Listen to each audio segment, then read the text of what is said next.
Hello there. So in today's episode, we are going to be looking at how to choose a healer, therapist, or teacher, and specifically how to heal and thrive in the most direct way while avoiding the potential cul-de-sacs, pitfalls, and even traumatic experiences that can set a person back years or even decades if they do work with, dare I say it, the wrong person or get into the wrong hands. In this particular episode, we're going to look at questions for teachers or therapists that one can ask, ethical guidelines and standards that are worth knowing. It's probably, or rather it is almost definitely a very good idea to get streetwise, to enjoy a smoother path of healing, and definitely a smoother path than mine and many other people that I know. Yeah, there are pitfalls and cul-de-sacs, and I'm going to talk a little bit about how those have come to be and where you tend to find them and how to avoid them. And most specifically, really my wish in putting this out is hopefully helping you find a more direct path to healing and joy and confidence and just a freedom of being on a path that you love. Please understand that as I write this and speak this, I'm on my own journey and learning, and I don't know everything about this, and I'm going to repeat this a lot. Hold your own counsel, decide what's useful here from this particular video, and throw away the rest. But while we're here, if you are into it, please subscribe to this video channel so you can click the little button and the bell below to be notified about new episodes. Firstly, who am I? I am Jeremy. I've been on a spiritual and healing path for around 25 years. I've had a lot of extraordinary experiences, but a lot of it has also been marked by some really tough moments with teachers whose integrity was not entirely worked through or resolved. So my first spiritual teacher, for example, changed my life. I had extraordinary experiences and really transformed at least the beginnings of some really deep patterns. But simultaneously, that particular teacher was also behaving deeply unethically, and that community smashed apart. This is in the 90s, over a space of a year or two. And it took me a while after that to actually trust going into kind of spiritual spaces because of that. And this is a pattern that I've observed through a lifetime's work, and it's become a lifetime's work for me to piece together what feels like an ethical, grounded practice. And obviously that work is ongoing. So inappropriate teachers, you only have to look through the last 50, 60, 70 years worth of yogis and Buddhist teachers heading to the West, and Christian evangelical teachers and certain leaders in Islam, and just spiritual and consciousness teachers all over the world, and more specifically, a lot of men behaving abusively. There's an extraordinary history of this, and people's lives, often young women's lives, getting really negatively impacted and being deeply traumatized by it. Simultaneously, however, the same is to some degree also happening to young men and just men in these paths. And there's also crazy drug taking and alcoholism and just a deep lack of integrity amidst all the beauty and so many different extraordinary methodologies that some of these teachers have. And it's a deep paradox. And I'm going to talk to this paradox about how, for example, a Tibetan teacher, a apparently realized, awakened teacher, can also behave like a complete asshole. And yet we have so many of these examples, and we're going to talk a little bit about why this would happen. Another one just to talk about, or another thing to talk about this, are what are called in India siddhis, but are kind of wanton displays of power that some teachers will use to essentially recruit students.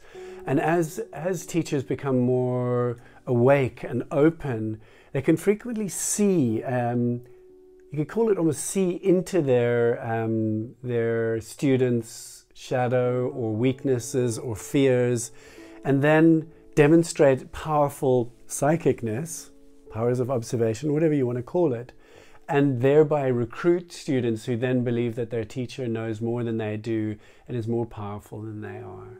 Let's all just take a deep breath right now.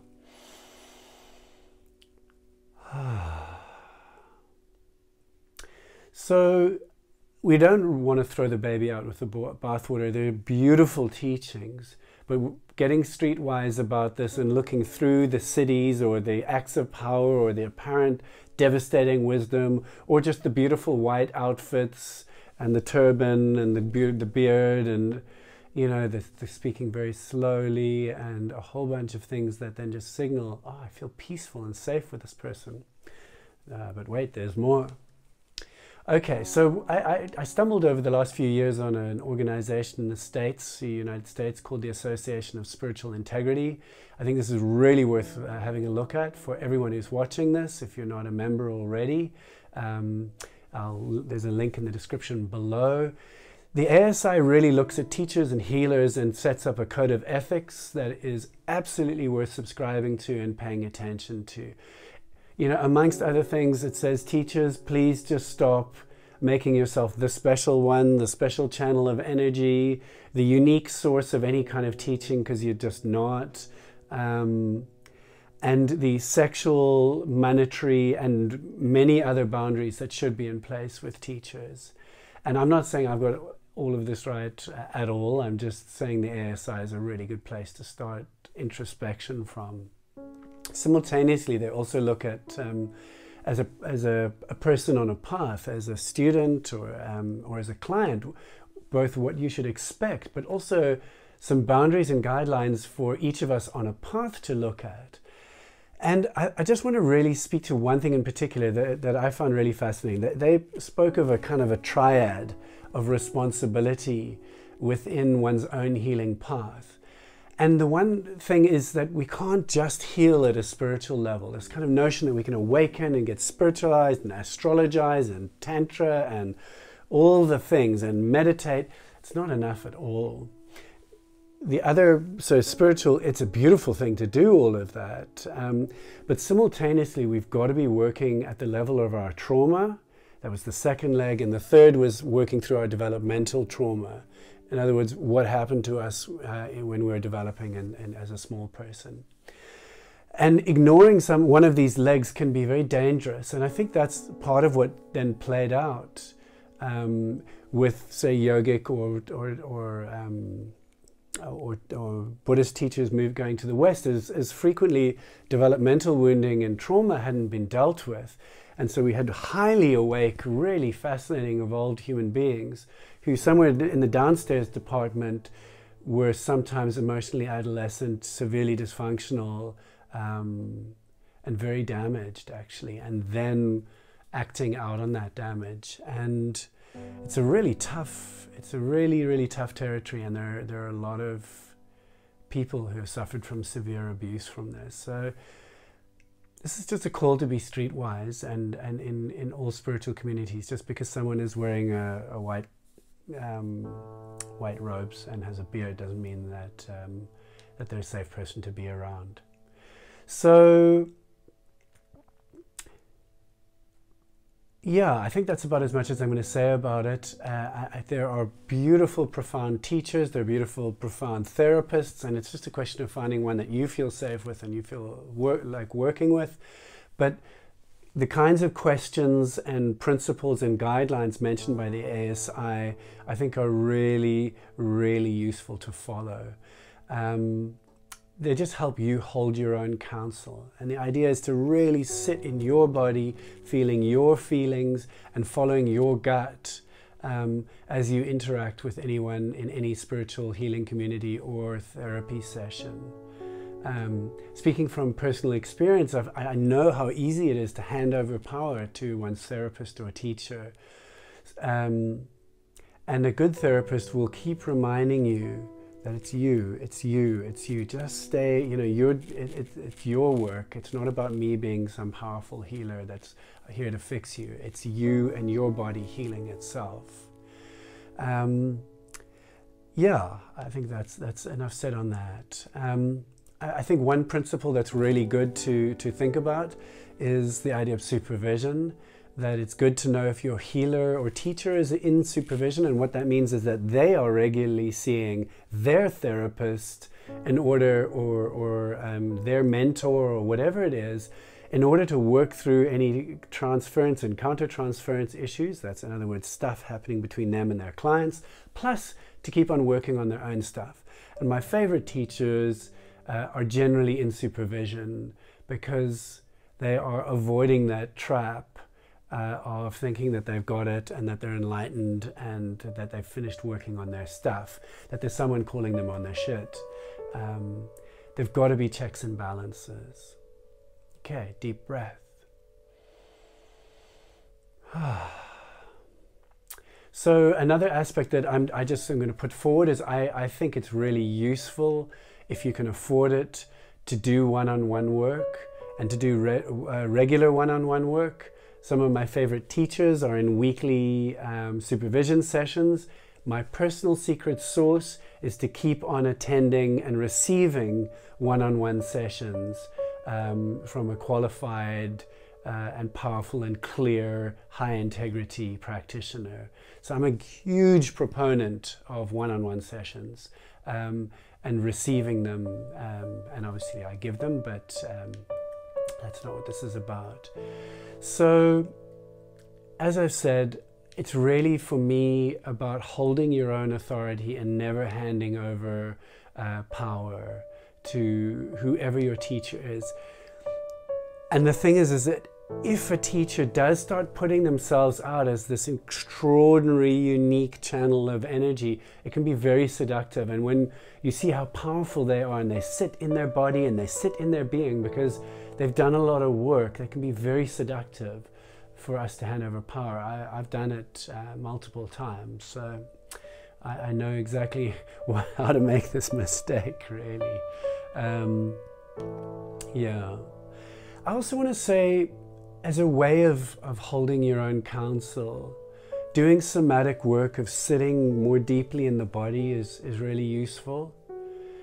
But also, I think this question of how do we make a decision, is that the right person, is an interesting one. And what I'd like to speak to then, and maybe this needs a whole video of its own, is how to make a decision from the depth of one's being rather than from one's ego or from one's heart, or sorry, one's heart we definitely want to involve, from one's ego or greed or a kind of a clawing, oh, she's got what I have and I want, or what I want and I want to have it too. How do we make it from a much more grounded, deeper, centered place in ourselves? Because it is possible to make decisions from very different portions of our being. We can be up here and in a panic and make pretty bad decisions. And the more we descend into a more integrated sense of beingness, potentially we can make much deeper decisions, much better decisions. So the idea is to even integrate, first of all, our body, deeply integrate our body into the decision. Secondly, our intuition and our feeling and our knowing. Thirdly, our heart. And fourth, our mind too, the kind of higher aspects of our mind, our clarity, really use our clarity and the lessons and what we've learned in this lifetime.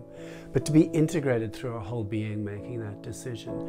And also, when we're sitting with that teacher or healer, not being so in what they're saying that, oh, they are just so wise and so awesome, I'm going to hand over all my power. I'm like, in other words, you're in their TV, that you're sitting back, in your own space, evaluating, feeling it in your body for yourself, holding your own counsel and your authority, but letting the heart guide you. Yeah, so I mean, for me, my preference also, and this is really just a preference that I'm speaking here, I particularly like teachings that combine science and some woo-woo or spirituality or awakening. I like the interface between the two.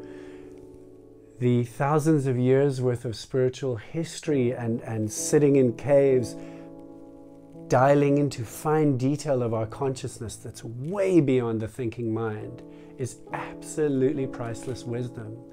But the rigor of science and the testing and the peer review is also a really important contribution. Anyway, maybe that's my agenda, but it's something I feel comfortable with. If you're interested in the kind of awakening and trauma and therapy teachers who have a combination of those, please just mention it and I'll drop some more of that in the comments section. So, I mean, this has been a bit of a warning, not a warning, but just speaking to some of the downsides. I really just want to speak to the upsides of all of this work. There's so much joy and comfort and learning and growth to be had in all of this. Please do go out there and have fun and discover and find, you know, what delights you. I just wanted to share a little bit of how to stay safe, that you may have you don't need to stumble around some of the cul-de-sacs that I've been on, and that you can maybe go a straighter, clearer path. I do see that happening around me sometimes, and it's really beautiful just seeing people awakening in as kind of clear a path as possible. And once again, just obviously stating that I'm just a human being trying my best. I don't have all the answers, but this is what I have to share today. Much love.